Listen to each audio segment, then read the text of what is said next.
이 시간 우리에게 주신 하나님의 말씀은 민수기 3장 5절부터 13절까지의 말씀입니다. 민수기 3장 5절부터 13절까지의 말씀을 함께 보시겠습니다.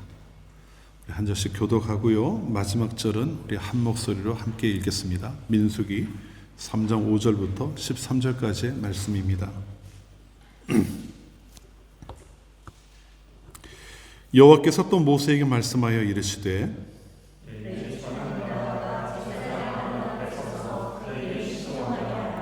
그들이 회막 앞에서 아론의 직무와 온 회중의 직무를 위하여 회막에서 심호하되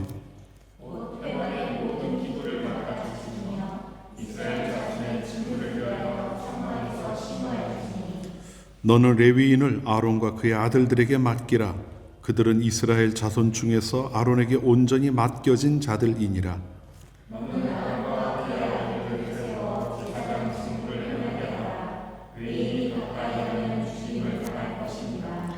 여호와께서 모세에게 말씀하여 이르시되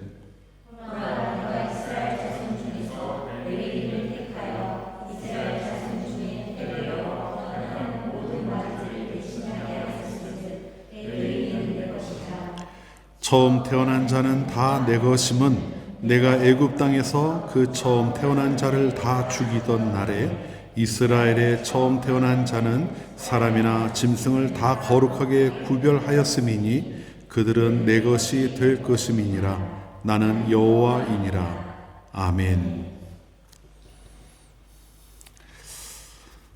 오늘부터 민수기 말씀을 좀 보려고 합니다. 민수기는 영어로는 넘버스라고 이제 하죠. 책 제목을요. 민수기 백성민의 셀수입니다. 셀수. 그리고 기록할 기자 써서 백성의 수를 세운 것을 기록한 책이다. 보통 이렇게 이해할 수 있어요. 제목이 백성의 수를 센다고 하는 그런 의미를 갖고 있는 것처럼 민수기 전체에는 이스라엘 민족들의 숫자를 세는 이야기가 두 번 나옵니다. 1장에서는 출애굽 후 1년 정도 지났을 때, 그러니까 시내광야에서 지내던 시간을 다 마치고 가나안을 향해 출발하던 즈음에 한번 숫자를 세는 일이 있어요. 그때 셌던 숫자가 60만 3,550명이다. 이제 이렇게 이야기를 하고 있죠. 그리고 나서 두 번째 숫자를 세는 것은 그로부터 38년 정도가 지나서 가나안에 들어가기 직전에 또 한 번 숫자를 셉니다. 이 사이에 이제 있었던 일들이 민수기에 기록되어 있는 내용들이죠. 두 번째 세는 것이 26장에 나오니까 대체적으로 그 사이에 있었던 일들을 우리에게 전해주고 있어요. 그 중에 저는 우리에게 짚어보면서 몇 가지 말씀을 앞으로 여름이 되기 전까지 좀 함께 살펴보려고 합니다. 오늘은 그 첫 시간으로 3장 말씀을 이제 보려고 하는데요.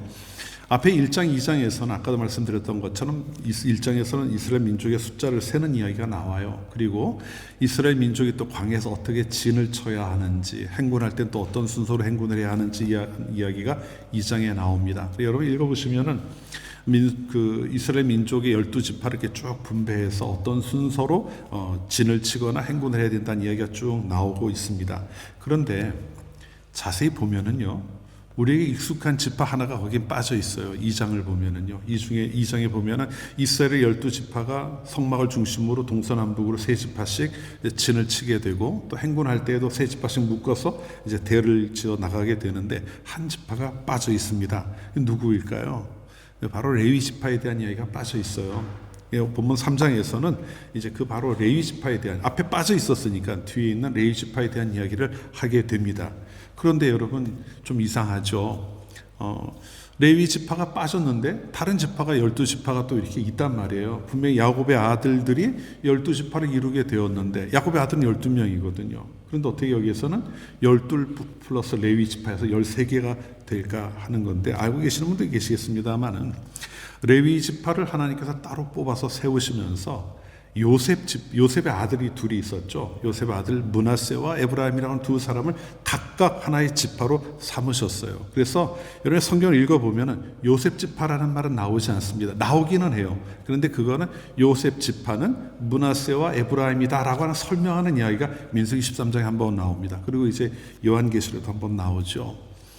결국 그 이스라엘의 그 이야기, 출애굽하는 이야기, 또 가나안을 향해 나아가는 그 과정을 보면은 13개의 지파에 대한 이야기가 반복되고 있는 거예요. 하지만 레위 지파는 하나님이 따로 떼어 구별해 놓으셨기 때문에 이들은 전쟁에 나가지도 않고 이스라엘 다른 이들이 하는 것과 같은 그런 일들을 감당하지 않았습니다. 그들은 오직 하나님께서 맡겨주신 일들만 감당하고 살아가면 되었죠. 그래서 하여튼 앞에 12지파를 이야기할 때 레위 지파는 빠져 있었고요. 2장에서 다루던 내용에서 3장에 넘어와서는 거기 빠져 있었던 레위 지파에 대한 이야기를 하나님이 어떤 이야기를 그들에게 들려주시는지 좀 함께 나누려고 해요. 뒤에도 긴 이야기가 있습니다만은 오늘은 그 중에서 5절부터 13절까지 나오는 내용을 통해서 하나님께서 이 레위 지파를 향해 무엇을 말씀하시는지, 그리고 또 그것을 통해 우리는 무엇을 생각해야 하는지를 한 2가지 정도로 나누어서 좀 생각해 보고자 합니다. 먼저 우리가 좀 함께 생각해 봐야 될 것은요, 하나님께서 레위 지파를 특별한 역할 가운데 구별하셨다, 택하셨다고 하는 걸 좀 생각할 필요가 있어요. 우리가 5절부터 쭉 읽었습니다만 맨 뒤로 가서 12절 상반절을 보면 이와 같은 말씀을 하셔요. 여러 가지 이야기를 하신 다음에 보라, 내가 이스라엘 자손 중에서 레위인을 택하여, 이렇게 말씀하고 있죠. 이스라엘에 수많은 사람들이 있었는데 그 중에 레위 지파를 하나님이 작정하신 무언가를 위해서 택하셨다는 거예요. 이 레위 지파를 택하셔서 그들을 통해 뭔가를 행하기를 원하시는 일이 있었다는 거죠. 근데 여러분, 하나님이 레위인을 택하셨다는 이야기를 우리는 성경을 통해서 들어 알고 있는데 왜 하필이면 레위 지파를 택하셨을까요? 왜 레위의 후손을 하나님께서 택하셔서 하나님을 섬기는 일을 전담하는 일을 맡겨 놓으셨겠느냐는 말입니다. 성경은요, 그거에 대한 아무런 설명을 해주질 않아요. 내가 왜 레위 지파를 택했다라고 하는 말씀을 전혀 들려주지 않습니다. 그냥 오늘 우리가 읽었던 본문에 나오는 이야기 있지, 12절에 처음 나오는 그 이야기처럼 하나님께서 레위인을 택하셨다라고 하는 것만을 말씀하고 있어요. 여러분, 창세기를 쭉 읽어보면요, 레위에 대한 이야기가 여러 가지 나옵니다. 근데 레위가 어떤 삶을 살았는가를 살펴보면은 그가 그렇게 뛰어난 삶을 살았던 것도 아니에요. 특별히 좋은 성품을 가지고 있었다, 이럴 만한 것도 보이지는 않습니다. 그 야곱의 넷째 아들 이 레위에 대해 들려주는 이야기를 살펴보면은요, 이 사람은 정말 하나님을 섬기는 일에 구별해서 그걸 할 만한 사람이다라고 이야기할 만한 부분이 보이질 않아요. 그냥 다른 형제들하고 구별되지 않는 모습을 보일 뿐입니다. 그런데도 하나님께서 레위의 후손들을 택하셨다, 이렇게 이야기하고 있어요. 이것이 우리가 들려주는 이야기가 뭘까요? 다른 것이 아닙니다. 이런 하나님의 택하심은 이 시대를 살아가는 우리들에게도 아주 중요한 사실 한 가지를 보여주고 있다는 점에서 우리가 좀 주목해 볼 필요가 있어요. 여러분, 한번 생각해 보십시오. 여러분이 세상을 살아가면서 누군가를 택한다고 할 때, 또 사람이 아니라도 물건을 택한다고 할 때에도 뭔가 그럴 만한 이유가 있기 때문에 택하잖아요. 잠깐 쓰고 버리는 일회용품 이런 거라 하더라도 아무나 안 사잖아요. 기왕이면 디자인이 내 마음에 맞고 그 기능이 별거 아니라도 내 마음의 내용도에 맞고 이런 것들을 고르지 않습니까? 하물며 사람을 사귈 때는 어떤가요? 사람을 만나고 할 때는요. 여러분, 이제 또 이성을 만나기도 하고 이럴 때가 된 시기니까요. 한번 생각해보세요. 아무나 만나겠습니까? 그렇지 않아요. 뭔가 그 사람의 됨됨이라든가 조건이라든가 이런 것들을 다 생각하면서 살펴본단 말이에요. 그리고 선택을 하죠. 그리고 그렇게 선택할 때는 뭔가 이유가 있어요. 다른 사람들이 이해 못하더라도 나의 이유가 있다는 거예요. 다른 사람들은 동의 못해도 나는 이런 점이 참 좋다고 생각해 라고 이야기할 것들이 다 있죠. 그래서 우리가 하나님이 누군가를 택하셨다는 이야기할 때에는 그에게 뭔가 그럴 만한 이유가 있겠다라는 생각을 자연스럽게 우리가 합니다. 하나님이 택한 사람을 이야기할 때 우리가 흔히 떠올리는 게 뭐예요? 그는 뭔가 좀 그럴 능력이 있을 거야. 하나님 택하지 못했다고 하도 그 반대편으로 생각하는 경우도 있어요. 그런데 사실 우리 주위를 돌아보면 어떻습니까? 우리 보기에 도무지 자격이 없어 보이는 사람 같은데도 하나님의 은혜 안에 살아가는 이들이 적지 않아요. 얼마나 많은지 모릅니다. 적지 않다는 말로는 부족해요. 사실 모두가 그렇게 살아가고 있는 것 같아요. 하나님께서 택하실 만한 사람이라고 하는 기대를 갖기 어려운 그런 삶의 모습을 갖는 이들이 너무나도 많다는 거죠. 그럼 여러분, 우리가 어떻게 설명을 해야 될까요? 그냥 다른 게 아니에요. 우리가 하나님의 택함을 받았다, 레위 지파가 하나님의 택함을 받았다고 하는 이야기와 마찬가지로 그 연장선상에서 우리들도 하나님의 택함을 받았다고 하는 것은 우리의 어떠함 때문이 아님을 보여주고 있는 겁니다. 하나님이 그걸 아예 언급도 안 하시는 거예요. 레위 지파가 뭔가 특별하기 때문에 내가 이들을 택했다라는 이야기를 하실 이유가 없는 거죠. 그럴 만한 존재도 아니었고 하나님의 택하시면 그런 걸 따지는 것이 아니었으니까요. 절적으로 이 세상의 주권을 가지고 계시는 하나님께서 택하시는 거예요. 이걸 우리는 은혜라고 부르는 거죠. 하나님께서 우리에게 은혜를 베풀어 주신 겁니다. 수많은 사람 중에 내가 너를 택하였다 이렇게 말씀하고 있는 거죠. 그렇기 때문에요, 하나님의 부르심이라고 하는 것은 어떤 것을 계산하고 따져보고 그래서 그 결과로 주어지는 대가라든가 보상이라든가 상급이라고 이야기할 수가 없는 거죠. 이건 전적으로 하나님의 은혜입니다. 그렇기 때문에요, 택함을 받은 자들이 가져야 될 마음이 무엇이겠습니까? 다른 게 아니에요. 내가 그것 때문에 나는 이런 존재라고 이야기할 수 있는 것이 아니라, 그죠? 하나님 나를 불러주셨다고 하는 사실로 인하여 감사하는 마음을 갖는 것이 우리들에게 필요하다는 거죠. 우리들도 마찬가지예요. 레위 지파만이 아니라 우리들도 사실 택함을 받을 만한 이유가 있다고 이야기할 만한 사람은 없습니다. 그러나 우리가 그러한 중에 택함을 받았기 때문에, 하나님이 우리를 택해 주셨기 때문에 우리는 감사할 수밖에 없는 것이죠. 성도 여러분, 우리가 하나님의 택함을 받았다고 하는 것은 그것을 통해 나의 어떠함을 드러내 보여주려고 하는 것이 아닙니다. 택함을 받았다고 하는 그 사실은요, 우리가 하나님의 은혜 안에 있다는 것을 확인해 주는 말씀이에요. 여러분이 택함을 받으셨다고 고백을 하십니까? 그렇다면은요, 여러분이 이걸 어떻게 느끼든 관계없이 여러분은 이미 하나님의 은혜 안에 있는 자들이라는 것을 기억하셔야 합니다. 하나님이 여러분을 택하셨어요. 수많은 사람 중에 구별해 택하셨고 특별한 존재로 삼아주셨다고 하는 것을 잊어서는 안 된다는 거죠. 성도들이 살아가면서 이거 자꾸 잊어버려요. 내가 택함을 받은 존재라는 것을 자꾸 잊어버립니다. 세상을 살아가면 실패하기도 하고 세상 살아서 내 뜻대로 되지 않는 일도 있고 이러한 일들 때문에 자꾸 실망하죠. 하지만 그것과는 관계가 없어요. 하나님은 나를 택하셨고 나에게 은혜를 베풀어 주셨다는 사실로 인해 우리는 하나님 앞에 먼저 감사하는 자들이 되어야 한다는 것 꼭 기억하시기를 바라요. 오늘 이 자리에 함께 하신 여러분들, 하나님이 여러분을 택하셨습니다. 하나님의 자녀로 불러주신 거죠. 수많은 사람 중에 택하시고 여러분을 불러 자녀 삼으셨어요.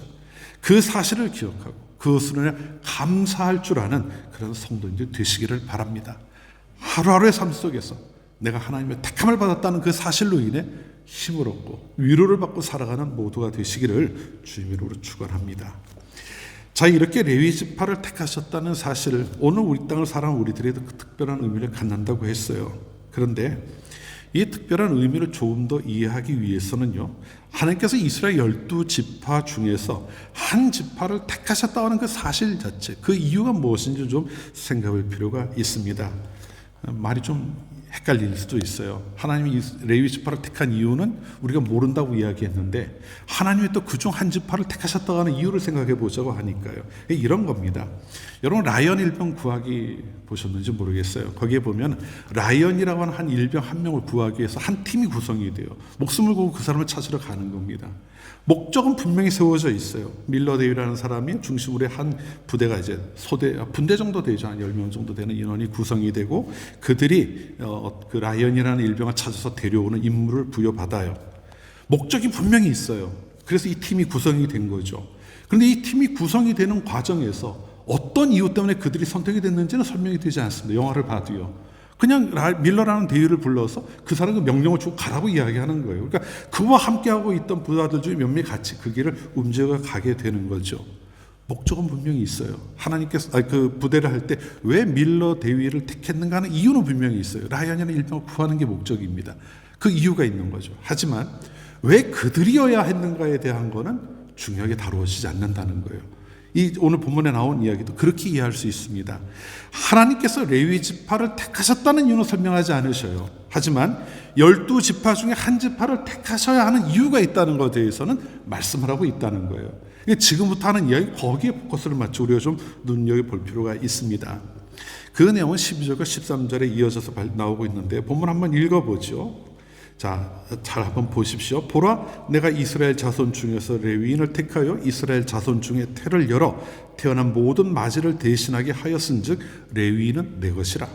처음 태어난 자는 다 내 것임은 내가 애굽 땅에서 그 처음 태어난 자를 다 죽이던 날에 이스라엘의 처음 태어난 자는 사람이나 짐승을 다 거룩하게 구별하였으니 그들은 내 것이 될 것임이니라. 나는 여호와이니라. 이렇게 말씀하고 있습니다. 하나님이 이런 선택을 하신 데에는요, 출애굽이라고 하는 사건이 배경이 돼요. 출애굽 그 날 밤에 그들이 애굽을 떠나던 그날 밤에 있었던 유월절 사건이 배경이 되는 겁니다. 자, 모든 처음 태어난 것들은 다 죽게 될 것이다라는 말씀을 하셨어요. 예외가 없는 일이었거든요. 하나님이 거기에 단 한 가지 조건만을 주셨습니다. 그게 뭡니까? 어린 양의 피를 임방과 물선주에 바르면은 내 사자들이 그 칩을 뛰어넘어갈 것이다. 이렇게 말씀하셨던 거예요. 그리고 그 말씀을 그대로 따른 자는 이스라엘이 아니라 관계없이 구원을 받았습니다. 하지만 아무리 이스라엘 민족이라 하더라도 그 말씀을 따르지 않으면 모든 처음 태어난 것들은 죽임을 당하는 일이 그날 밤에 있었던 거예요. 자, 그러면 하나님이 작정하신 바대로 모든 처음 태어난 것들은 다 죽게 될 것이라고 하셨는데 그 중에 은혜를 입은 자들이 있었던 겁니다. 그래서 그들 가운데서 생명을 잃지 않은 처음 태어난 자들이 있었어요.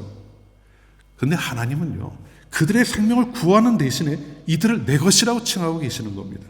너희들이 죽음을 겪지 않고 살아가는 존재가 되었다. 이제는 너희들은 내 것이다. 이렇게 말씀하고 선언을 하고 있는 거죠.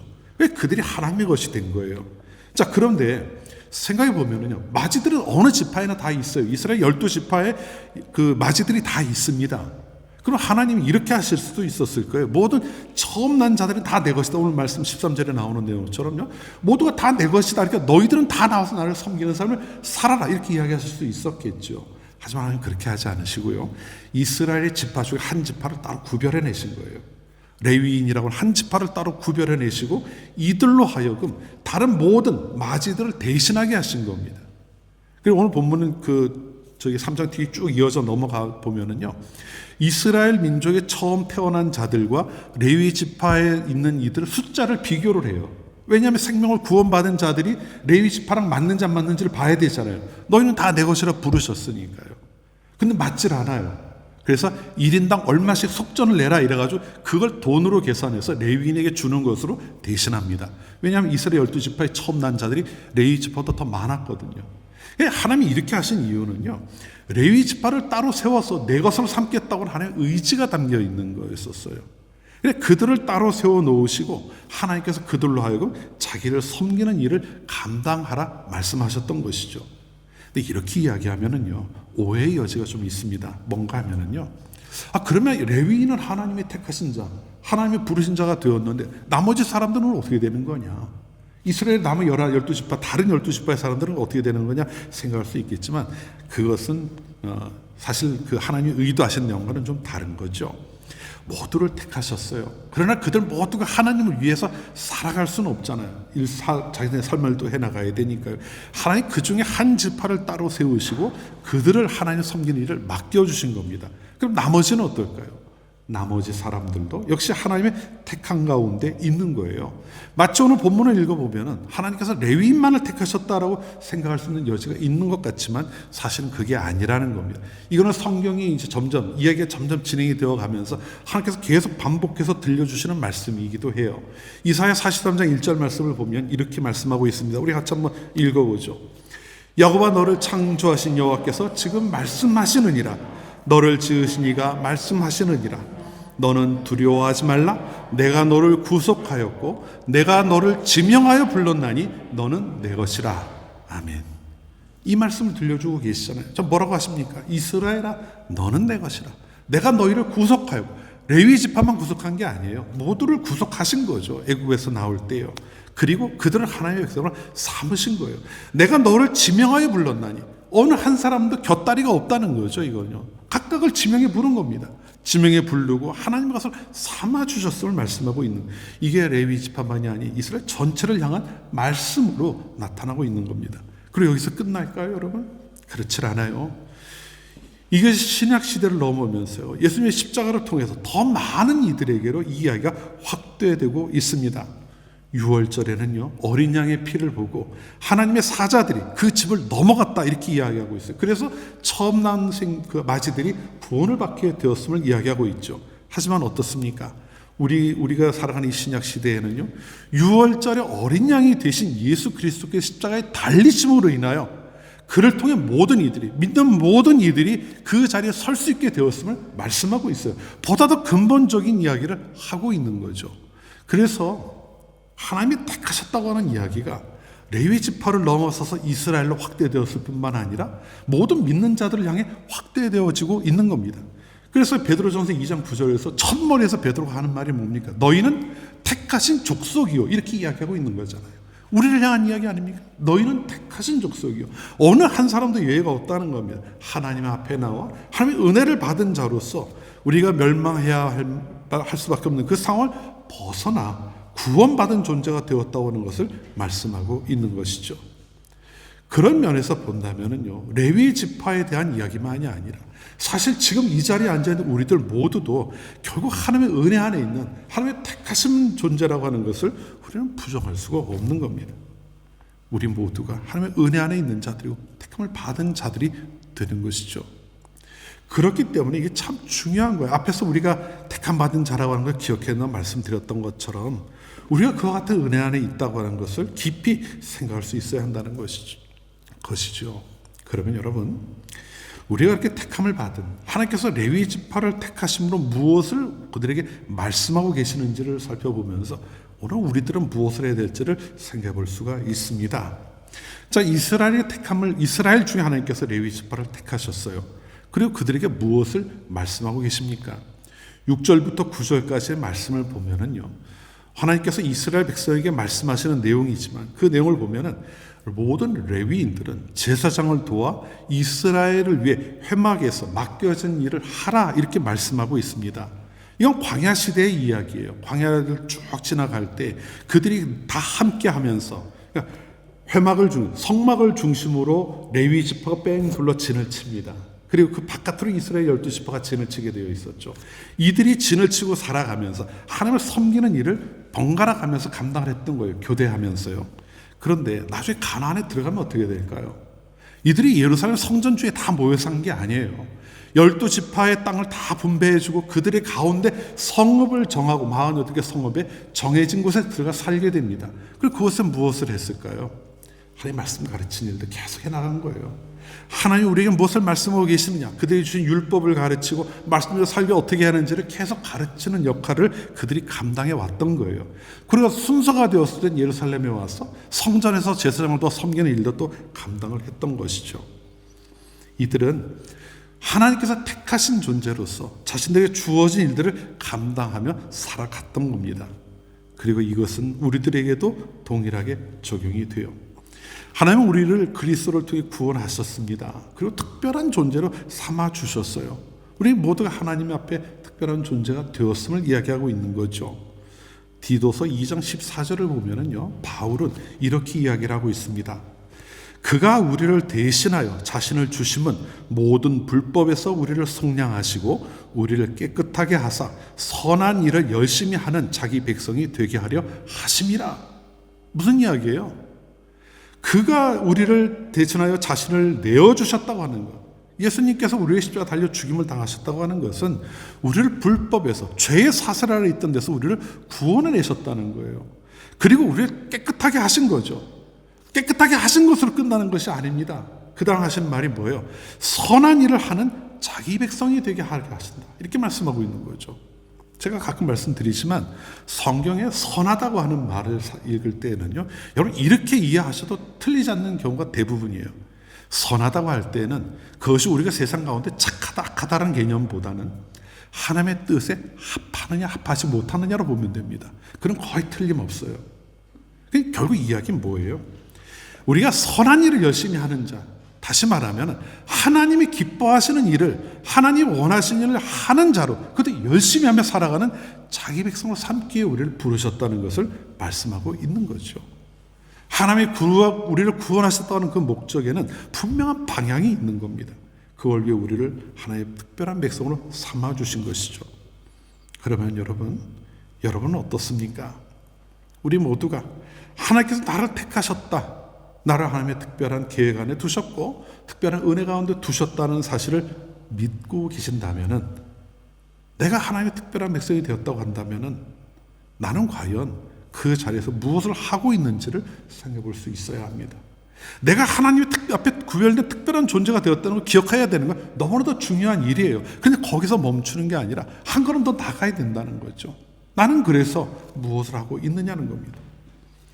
하나님께서 레위인을 내 것이라 말씀하신 이후에 당신이 일을 그들에게 맡겨주셨던 것처럼 오늘 이 땅을 살아가는 우리들에게도 하나님께서는 우리들로 하여금 무언가 기대하는 일이 있다는 것을 말씀하고 있어요. 바울도 그러한 사실을 깨닫고 열심히 살아갔던 인물입니다. 디모데전서 1장 16절을 보면 바울이 이런 이야기를 해요. 그러나 내가 긍휼을 입은 까닭은 예수 그리스도께서 내게 먼저 일체 오래 참으심을 보이사 후에 주를 믿어 영생하는 자들에게 본이 되게 하려 하심이라. 이렇게 이건 바울의 고백입니다. 하나님이 나를 바울을 여러분 아시잖아요. 예수 믿는 자들을 박해하던 사람이었어요. 내가 죄인 중에 괴수다 이렇게 이야기할 만큼 자신을 통렬하게 돌아보기도 했던 사람입니다. 그런데 그가 하는 이야기가 뭐예요? 내가 그러한 삶을 살아온 나였지만 하나님의 긍휼하심을 입은 까닭이 무엇이냐를 이야기하고 있는 거예요. 하나님 먼저 나를 향해 열심히 참아주셨던 거예요. 오래 참으셨어요. 그리고 나서 그 오래 참으셨던 후에 무엇을 했다는 거예요? 주를 믿어 영생을 얻은 자들에게, 나보다 뒤에 신앙인의 반열에 들어오는 이들에게 내가 본이 되게 하기를 원하신다는 걸 그거 알고 있었다는 거죠. 자신의 삶을 부르시는 하나님이 무엇을 내게 원하시는지 알고 있었고 실제로 그는 그걸 위해 살아갑니다. 한평생을 그 길을 살아가는 모습을 우리에게 보여주지 않습니까? 여러분 과연 우리는 어떨까요? 여러분 하나님이 나를 구원하셨습니다. 은혜의 고백이에요. 내가 죄로부터 자유케 되었습니다. 은혜의 고백이잖아요. 멸망치 않게 되었습니다. 얼마나 큰 은혜입니까? 그런데 그 고백이 그 다음으로 이어지고 있느냐는 거예요. 하나님이 나를 왜 구원하셨을까 생각하고 있느냐는 거죠. 구원을 받은 이유는 구원을 받았다는 건 알겠는데 하나님 나에게 무엇을 원하실까? 이어지지 않는 경우가 얼마나 많은지 몰라요. 그래서 세상에서 세상 사람들처럼 살아가는 모습이 나타나게 되는 겁니다. 사실 우리도요 바울과 같은 고백을 할 수 있어야 돼요. 하나님 나를 왜 부르셨을까? 하나님 나를 부르셔서 무엇을 원하고 계실까? 이거에 대한 대답이 우리에게 있어야 된다는 겁니다. 하나님께서는 우리들을 불러서 하나님의 자녀로 삼으시고 깨끗하게 하시고 선하게 하셨어요. 이제 너희들 때묻지 말고 깨끗하게 살다가 내가 부를 때 와라. 이게 아니라 너희들이 세상 가운데서 내가 원하는 일들에 함께하면 좋겠다라는 사실은 초대를 하고 계신 거죠. 그렇기 때문에요. 내가 무엇을 해야 되는가, 무엇을 하며 살아야 되는가에 대한 고민도 있어야 되고 답도 있어야 된다는 겁니다. 여러분 과연 어떤 답을 가지고 계십니까? 내가 무엇을 하며 살아야 되느냐는 대답에 그 질문을 할 때에 너무나 막연한 이야기처럼 들리지 않습니까? 사실 많은 성도들이 그렇게 살아가요. 무엇을 해야 됩니까? 라는 말에 이야기는 하지만 방향이 없는 경우들이 참 많다는 거죠. 우리가 신앙인으로 살아간다고 하는 것은 나의 정체성이 주어졌다는 겁니다. 새로운 정체성, 새로운 신분이 주어졌다는 의미예요. 하나님께서 나를 자녀로 삼으셨고 새로운 존재로 만들어 주셨다는 나의 정체성이 있습니다. 그러면 그 정체성을 가지고 이제는 어떻게 살아가야 되느냐에 대한 것을 생각할 수 있어야 한다는 것입니다. 근데 여러분 한번 생각해 보세요. 여러분 그걸 얼마나 인식하고 있습니까? 내가 하나님의 택함을 받은 존재다. 새로운 피조물과 같은 그러한 존재가 되었다라는 것을 얼마나 여러분 삶 가운데 인식하고 계십니까? 하루하루 살아가면서 내가 하나님의 택함을 받은 자라는 걸 기억하고 살아가는 순간이 얼마나 되느냐는 거예요. 주일날 예배에 나와서 우리가 함께 말씀 나누고 기도하고 찬양하고 할 때 은혜를 막 받고 세상에 나아가지만 그 세상 속에 살아갈 때는 내가 하나님의 택함을 받은 존재라고 하는 그 사실을 얼마나 기억하고 있느냐는 거죠. 그리고 한 가지 더 생각해 볼 게 있어요. 그게 어떤 것이든 간에 내가 하나님의 택함을 받은 자라는 그 인식 때문에 내가 무언가를 하고 있는 게 있는지를 생각해 봐야 합니다. 과연 여러분 무엇을 하고 계십니까? 내가 하나님께 택함을 받고 하나님의 자녀가 되었다라고 하는 그 나의 신분에 대한 고백이 있다면은 그것 때문에 해야 되는 뭔가 있지 않겠어요? 근데 그게 과연 무엇이 있느냐는 거예요. 지난번에 한번 말씀드린 바가 있습니다만 우리가 대한민국 국민이라고 하는 이유 때문에 밖에 나와서 사람들에게 대한민국 욕보이지 않으려고 우리가 뭔가 의식하는 것들이 있잖아요. 어디서 좀 문제의 상황을 만들고 나면 스미마생 하고 도망가 버린다고 했던 그 어떤 집사님 이야기처럼 우리가 의식을 한단 말이에요. 그런데 내가 그리스도인이라는 이유 때문에, 내가 하나님께 속한 사람이라는 그 사실 때문에 내가 뭔가를 해나가고 있는 일이 있느냐는 거죠. 이 성질 막 올라오는 거 한 번 더 참아내고 있다면, 하나님, 내가 하나님을 믿는 좀 참아야죠. 이런 모습들이 우리에게 있습니까? 너무나 피곤하고 귀찮은데, 하루 지나고 나면 너무 고단한데, 빨리 자고 싶은데, 이럴 때도 내가 하나님을 믿는 사람이니까 하나님 조금 더 알아야 되지 않느냐는 마음으로 성경을 한 번에도 펼쳐보는 이러한 모습이 우리에게 있느냐는 거예요. 어떤 것이라도, 지금 말씀드린 이런 것들이 아니라도 마찬가지예요. 어떤 것이라도 내가 하나님을 믿기 때문에, 하나님의 사람이기 때문에 저는 이걸 합니다라고 할 만한 것들이 과연 무엇이 있느냐는 거죠. 우리가 깊이 생각해야 될 내용이 아니겠습니까? 사랑하는 성도 여러분, 하나님은요 이미 선언을 하셨어요. 너는 내 것이다. 여러분 모두를 향해 그 말씀을 이미 하셨습니다. 너는 내 것이다. 이건 변하지 않는 하나님의 의지예요. 우리는 그렇게 하나님의 사람이 된 거 아닙니까? 그리고 우리에게 새로운 신분을 주셨는데, 정체성을 주셨는데, 과연 우리는 어떻게 살아가고 있는지 깊이 생각해 봐야 되지 않겠느냐는 거죠. 우리를 나의 것이다 라고 이미 선언하신 하나님을 위하여서 그 하나님을 생각하며 행하는 일이 여러분 삶 가운데 더욱 많아지게 되기를 바랍니다. 그것이 크다 작다가 중요한 게 아니에요. 작은 일이라도 내가 하나님을 믿는 사람이기 때문에, 하나님의 자녀가 된 존재이기 때문에 나는 이걸 합니다라고 이야기할 수 있는 것들이 우리 삶 가운데 더욱 늘어나는 그러한 삶이 되어야 한다는 말씀이에요. 우리가 또 새로운 한 주간을 살아가게 됩니다. 새로운 한 주간을 살아가게 되는데, 그 한 주간의 시간을 지내면서 나는 하나님의 택함을 받은 존재, 그러한 사실을 매일매일 마음에 되새기고 또 고백할 수 있는 모두가 되시기를 바라요. 그리고 고백에서 그치는 것이 아니라 나의 그 고백 때문에 저는 하나님 앞에 이러한 것들을 결단하고 해나갑니다라는 고백을 할 수 있는 모두가 되셔야 합니다. 그렇게 살아감으로써 우리를 부르신 하나님께서 우리를 통해 이루고자 하시는 일이 이루어질 뿐만 아니라, 우리가 하나님 앞에서 하나님의 택함을 받은 자로서 우리의 레위인을 너는 내 것이다 라고 부르셨던 것처럼 우리를 향해 너는 내 것이라고 말씀하신 그 하나님을 기쁘시게 해드리는 삶을 살 수 있지 않겠습니까?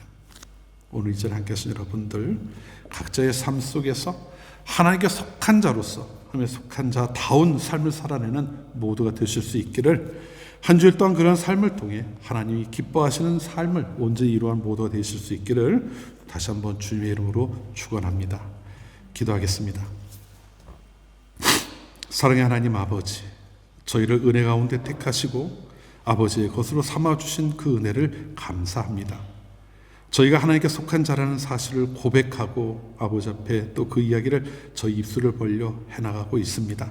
그런데 그것이 고백에서 그치지 않게 하시고 날마다의 삶 속에 기억되게 하시고, 또 그러한 기억과 고백과 같은 그에 합당한 삶도 살아낼 수 있는 모두가 되게 하여 주시옵소서.